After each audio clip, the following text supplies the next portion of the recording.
Wow, these are some really cool ruins. Yeah, aren't they, though? We're standing by a complex of old buildings.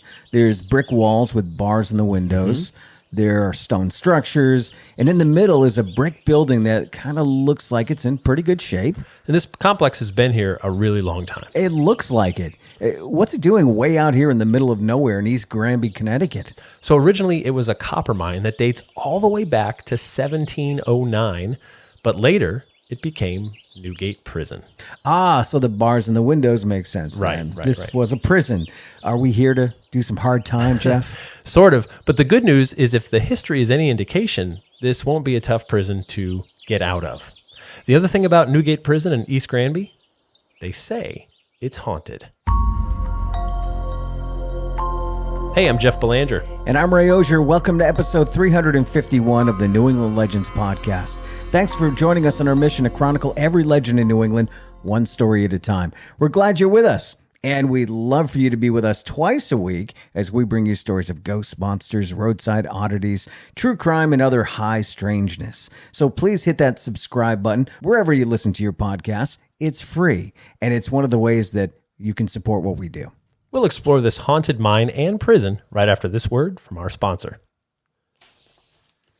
Now, if you're not familiar with East Granby, Connecticut, it's located right up on the northern border of the state, right near the famous Connecticut border notch. The area was first settled by colonists in the year 1664, but it wasn't long after that copper was discovered in the hills. In 1709, a copper mining company was formed. So they invited men from nearby Simsbury, Connecticut to invest their money and their labor in exchange for shares in the company.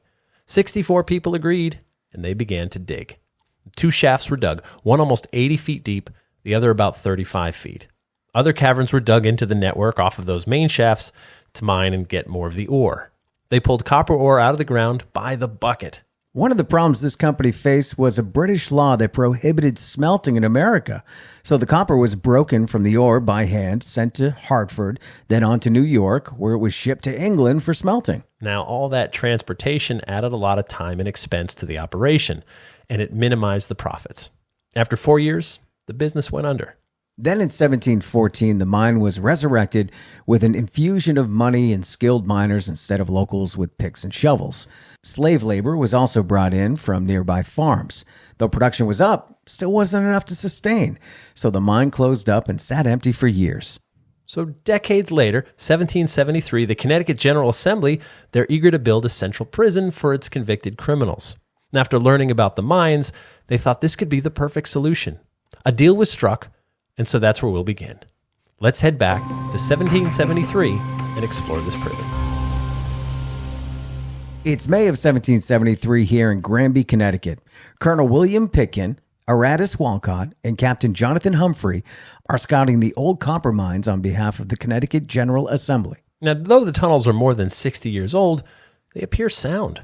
The men see an opportunity for a prison unlike any other. They figure if a 15 by 12 foot chamber is dug by the first shaft, they could have the lodging in here. The main 80-foot shaft could be used for ventilation, and the 35-foot shaft could be used as the only way in and the only way out of the prison. So it's decided. This place will be Connecticut's first state prison. A blockhouse is constructed over the main 35-foot shaft, and a ladder is lowered to serve as the only way in and out of the prison. That's a smart design, too. I mean, you pull the ladder up, the prisoners are stuck in the mine. Straw is provided as bedding for the prisoners. The only thing they need now is a warden. That's when Colonel Pitkin spots a tavern just up the road. Hey, here. Should we go inside? Of course, yes. Let's go. Yeah, 2 beers, please. Thank you. Cheers. Cheers. So scouts from the Connecticut General Assembly get to talking to the tavern owner, a man named Captain John Vietz. After a chat, they figured he'd be perfect for the job, and Captain Vietz agrees. It's December of 1773 when the prison receives its first inmate, a man named John Hinson. Now, Hinson's a career criminal. He's been robbing people since he was a teenager, and he served time in various county jails. Hinson settles in his new subterranean home. No sunlight, straw to sleep on. It's not exactly luxury accommodations. He's facing a 10-year sentence in this new life.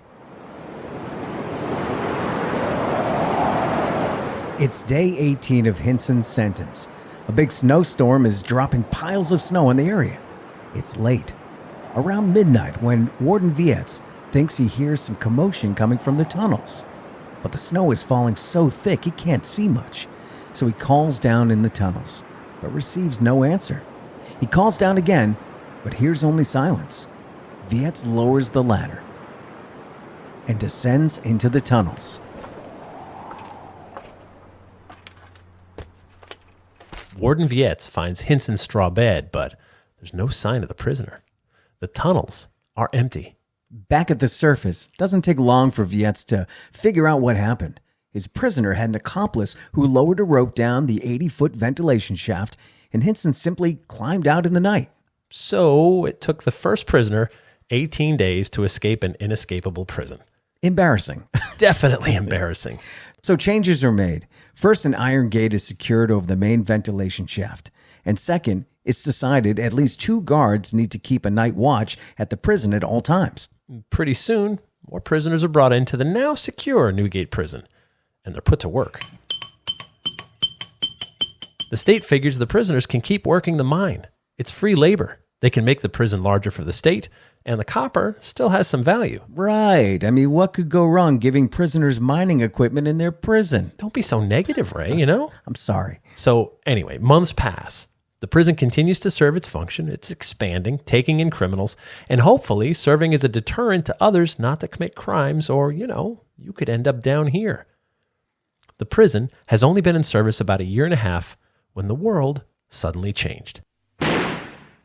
It's April 19th, 1775, when the shot heard round the world rings out from Lexington and Concord. America is at war. Suddenly, it's not just criminals being sent to Newgate Prison. British loyalists are now highly suspect. Their homes are being burned and they're being attacked in the streets, and some are finding themselves imprisoned at Newgate. The mining operations have stopped. Now, it's all about hard labor. From 4 a.m. until 4 p.m. each day, shackled inmates are expected to build iron nails for construction.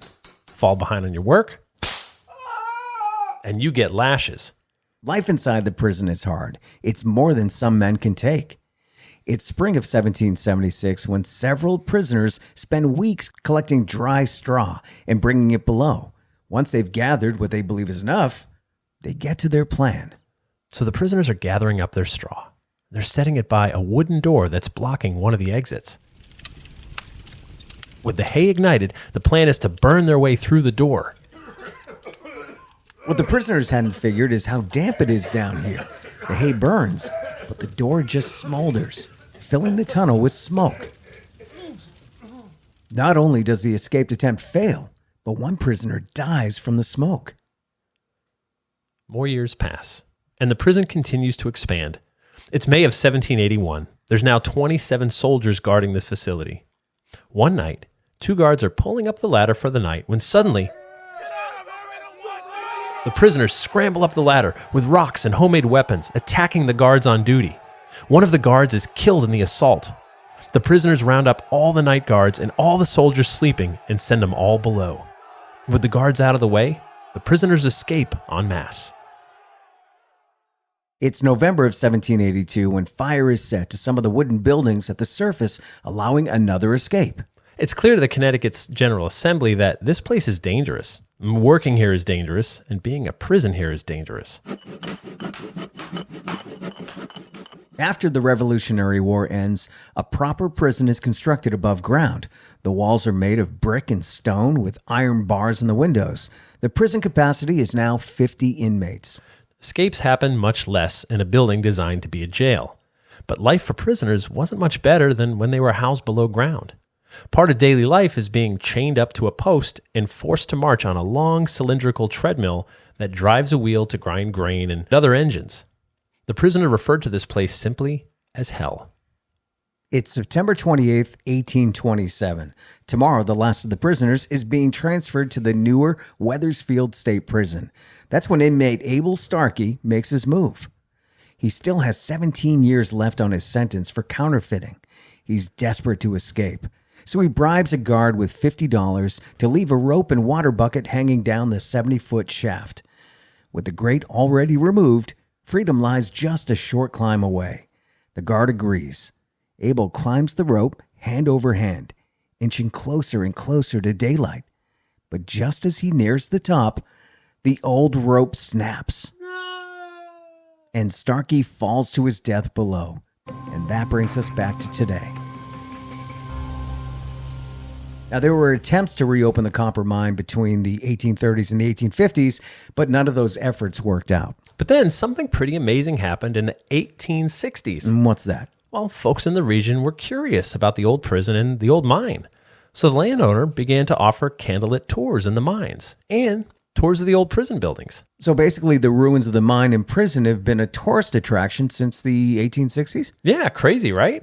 So the state of Connecticut acquired the land in 1968 and made formal efforts to build a proper interpretive center. It's gone through periods of renovations and things like that, but the site's endured. It's now a national landmark, and also, we only highlighted some of the escapes. Back when prisoners were held in the mine, some disappeared. Others slipped by a few guards on duty. It was a different time. And today they say the place is haunted? They do. Now, we know about 3 deaths, the ones we covered. It's possible there were others. There could have been suicides or death by natural causes. But either way, this facility has earned a haunted reputation. It's got the history, it's got the deaths, and I can only imagine what it must have been like to be imprisoned down below in these tunnels like some kind of animal. Right? I mean, you treat a person like an animal, you can't be surprised when they act like one. So visitors have claimed they've experienced apparitions, heard voices. Sometimes visitors have felt nauseous for unexplained reasons while down below. And then after, when they get back up to the surface, they're okay again. There is a feeling to these haunts. Yeah. You see the ruins, the bars in the windows. You imagine what life in here must have been like for those inmates. Add in those centuries of history, and you've got a place where maybe a few prisoners are stuck here forever.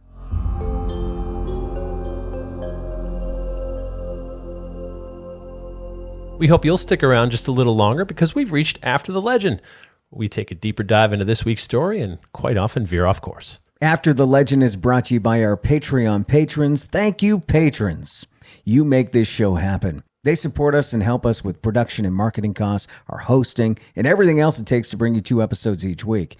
It's only $3 per month. And for that, they get ad-free early access to new episodes, plus bonus episodes and content that no one else gets to hear. They get discounts to our event tickets, like our New England Legends live show coming up on September 21st, and so much more. To sign up, head to patreon.com/New England Legends. We'd appreciate you joining us there. And to see some pictures of the old Newgate Prison ruins, click on the link on our episode description, or go to our website and click on episode 351. I feel like there's a movie here. Oh, sure. I mean, most of our Shawshank or legends, like, but yeah. a new one. Like Oh, yeah. I love this story. Yeah, there's so many layers.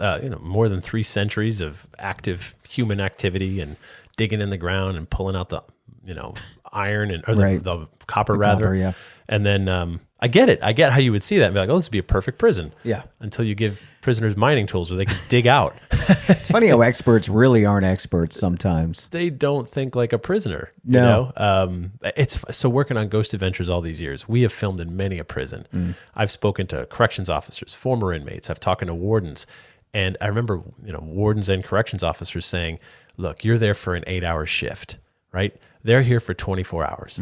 All they think about is getting out. Sure. And all you think about is like doing your job. Well, you're thinking about getting out too, going home. Yeah, but you're going home. Yeah. No, you're just like, I'm they here want to for get 8 out hours. forever. Yeah, and they're looking at every corner, thinking every conceivable thing they can think of. Like when is there a gap in someone paying attention to us? Where is there an opportunity for someone? Like they think about it all the time. Sure. Now, through centuries of study, prisons have gotten a lot better about saying like, oh, well, every escape, they learn something, right? They're like, oh, that happened because we didn't have a guard in that corner. Yeah. Let's add a guard, right? So a lot of these problems have been fixed, and you don't hear about prison breaks, rather, too much anymore. No. You just don't. Because you can't fashion a hook with a shoelace and then get the key. Or get the dog to bring the key over from the prison. Right. And every time you bring a cake in for your uncle who's in jail, the guards are just like, Yeah.